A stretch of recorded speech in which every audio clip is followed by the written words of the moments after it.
สบายดีมื้อนี้เราจะมาแนะนำวิธีการดาวน์โหลดและการติดตั้งโปรแกรม P2S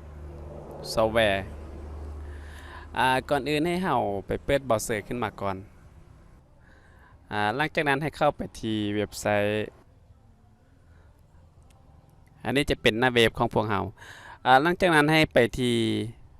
ผลิตภัณฑ์ของพวกเราจะมีหลายโปรแกรม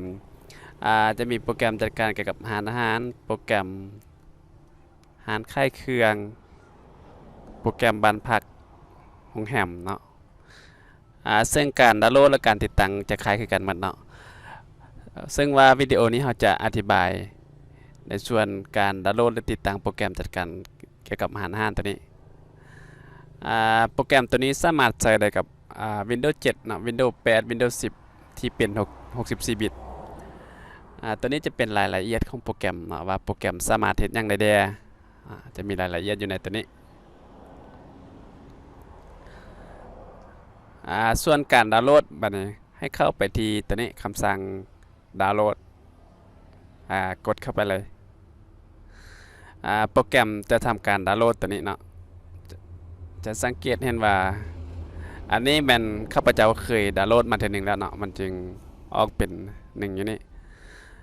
เราถ้าเนาะให้โปรแกรมมันทำการดาวน์โหลดจนว่าฮอต100%เนาะ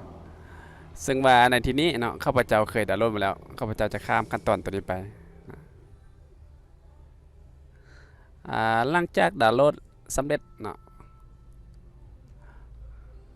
ไฟล์จะถูกเก็บอยู่โฟลเดอร์ดาวน์โหลดจะเป็นตัวนี้หลังจากนั้นให้เราแตกไฟล์ตัวนี้ออกมา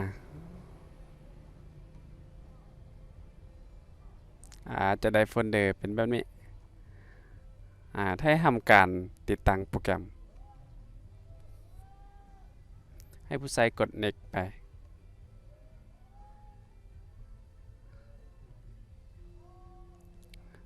เราถ้าจนว่าโปรแกรมเรียนฮอต100%เนาะ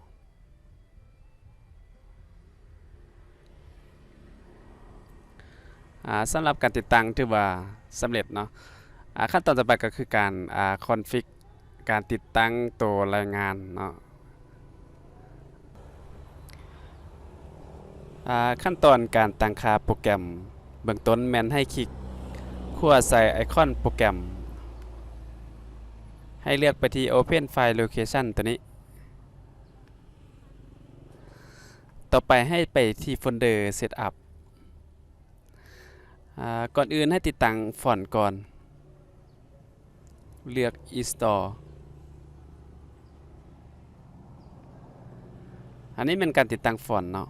ต่อไปจะเป็นการติดตั้งตัวนี้ Runtime ตัวนี้ส่วนตัวอื่นๆแมนตัวนี้จะเป็นการติดตั้งไดเวอร์ของปรินเตอร์ตัวพิมพ์บินเนาะตัวนี้จะเป็น .NET Framework ถ้าว่าเครื่องได้ที่ว่ายังบ่ทันมีก็สามารถติดตั้งได้เนาะซึ่งว่าอยู่ในเครื่องที่ข้าพเจ้าใช้ปัจจุบันนี้แม่นข้าพเจ้าได้ติดตั้งหมดแล้วตัวนี้ปัจจุบันนี้ข้าพเจ้ายังบ่ทันได้ติดตั้งตัวนี้เนาะให้ผู้ใช้ดับเบิลคลิกขึ้นมาเลยให้กด next ยอมรับเงื่อนไขแล้วก็ next ไปเลย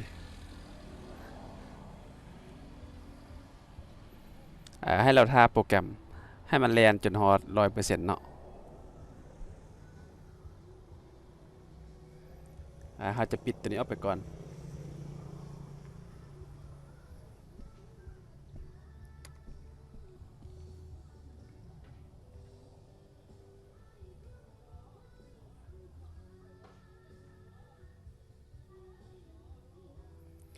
ในระหว่างที่เรารอท่าเนาะเรามาตั้งค่าตัวนี้อีกเต็มให้คลิกขวาใส่โปรแกรมให้เลือก property ให้ไปที่คำสั่งตัวนี้นะหลังจากนั้นให้ติ๊กตัวนี้ให้รันเป็นแอดมินเนาะหลังจากนั้น apply แล้วก็โอเค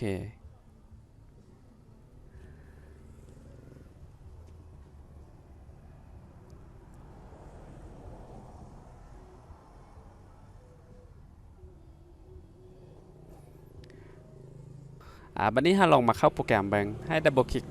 ไอคอนตัวนี้ โปรแกรมจะให้ใส่รหัสผ่านรหัสผ่านแมน1122ตัวนี้จะเป็นหน้าต่างหลักของโปรแกรมเนาะจะมีคำสั่งเปิดโต๊ะค่าอาหารอัตราแลกเปลี่ยนแล้วก็การตั้งค่าการพิมพ์บินเบี้ยฝากเนาะรายงานรายจ่ายลูกค้าค้างจ่ายต่อโต๊ะย้ายโต๊ะซึ่งรายละเอียดละแมนเราจะอธิบายอยู่ในวิดีโอต่อไปสำหรับการติดตั้งการดาวน์โหลดและการติดตั้งโปรแกรมก็ถือว่าหมดเท่านี้เนาะ